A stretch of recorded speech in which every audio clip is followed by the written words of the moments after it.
30 जनवरी 1948 को नाथूराम गोडसे ने महात्मा गांधी की हत्या कर दी।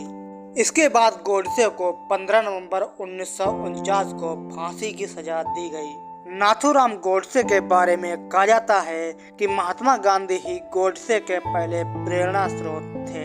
गांधी जी की हत्या के बाद उनके छोटे बेटे देवदास जी गोडसे से जब मिलने पहुंचे, देवदास इस उम्मीद से गए होंगे कि उन्हें कोई बेभत्स चेहरे वाला गांधी जी के खून का प्यासा कातिल नजर आएगा, लेकिन नाथूराम सहज और सौम्य थे। उनका आत्मविश्वास बना हुआ था। देवदास ने जैसा सोचा था उससे बिल्कुल विपरीत था। अब सवाल ये उठता है कि जिनके गांधी जी सबसे बड़े प्रेरणा स्रोत थे, उनकी हत्या क्यों की। तो आज की इस वीडियो में हम बात करेंगे भाई नाथूराम गोडसे किल्ड महात्मा गांधी।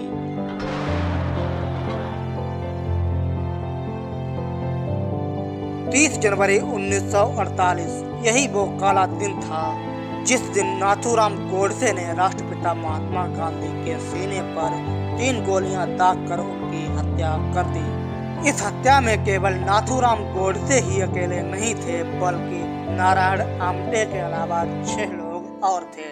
इन 8 लोगों ने मिलकर गांधी जी की हत्या का प्लान बनाया। साजिश के मुताबिक महात्मा गांधी जी की हत्या के दिन समय था 5:20। गांधी जी की सरदार पटेल के साथ मीटिंग चल रही थी। अचानक ध्यान आया कि बिरला हाउस में हर रोज शाम 5 बजे प्रार्थना सभा का आयोजन होता है। गांधी जी प्रार्थना सभा के लिए लेट हो रहे थे। जब शाम को बापूजी आभा और मनु के कंधों पर हाथ रखकर मंच की ओर बढ़ रहे थे, तभी उनके सामने नाथूराम गोडसे आ जाते हैं और उन्होंने हाथ जोड़कर कहा, नमस्ते बापू।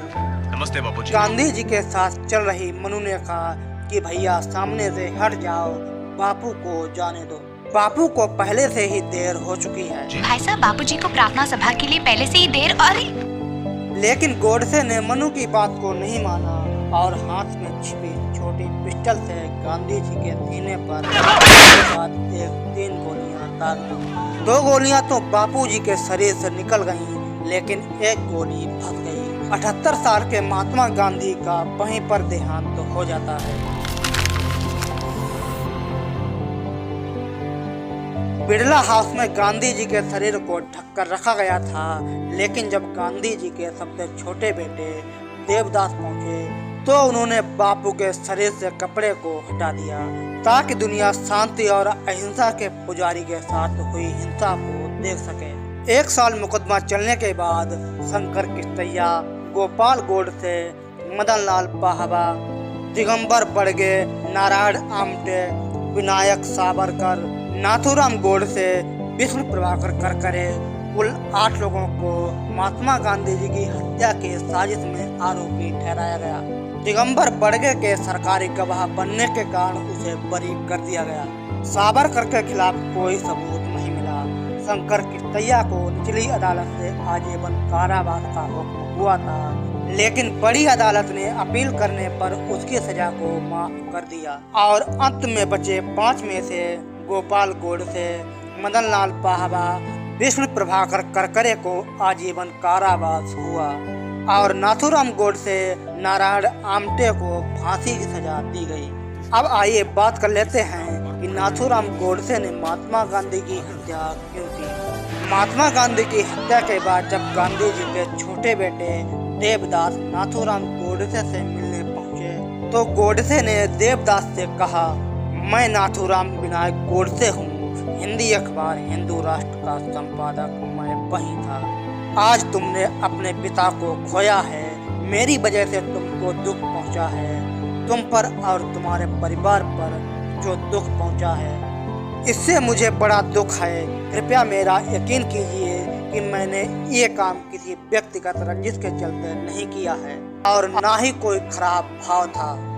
इसके बाद गोडसे ने देवदास से पूछा कि तुमने ऐसा किया क्यों, तो गोडसे का जवाब था, केवल और केवल राजनीतिक वजह से।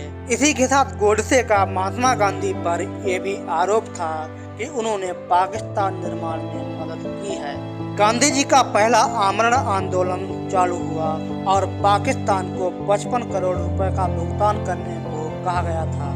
उनको डर था कि पाकिस्तान में अस्थिरता और असुरक्षा से भारत के प्रति उनका गुस्सा और बढ़ जाएगा और सीमा पर हिंसा फैल जाएगी। गांधी जी की जिद को देखते हुए हिंदू संगठनों को लगा कि गांधी जी मुसलमानों को खुश करने के लिए चाल चल रहे हैं। नाथूराम गोडसे ने कहा था, कांग्रेस के दिग्गज नेता गांधी जी की सहमत से देश का बंटवारा कर रहे थे और उस देश का बंटवारा जिसे हम पूछते हैं। मैं भीषण गुस्से से भर रहा था। व्यक्तिगत तौर पर किसी से कोई दुर्भावना नहीं थी, लेकिन मैं कहना चाहता था कि मैं मौजूदा सरकार का सम्मान नहीं करता क्योंकि उनकी नीतियां मुस्लिमों के पक्ष में थीं। लेकिन उसी वक्त मैं साफ तौर पर ये देख रहा था कि ये नीतियां केवल गांधी जी की मौजूदगी में थीं। हत्यारे राजनीति शीर्षक से लिखित कविता में सवाल उठाए गए। साजिश का पहले पहल सुभाष हुए जिनको विमान दुर्घटना में था मरवाया। फिर मत विभेद के कारण गांधी का शरीर गोलियों से किसने छलनी करवाया। इस कविता में कुछ सवाल ऐसे उठाए गए जिनके उत्तर आज तक अनुत्तरित हैं। दुनिया को परमाणु क्षमता से रूबरू कराने वाले और इसकी विध्वंसक शक्ति के दुरुपयोग की आशंका से परेशान अल्बर्ट आइंस्टाइन अहिंसा के पुजारी महात्मा गांधी से मिलना चाहते थे, लेकिन उनकी ये इच्छा पूरी न हो सकी।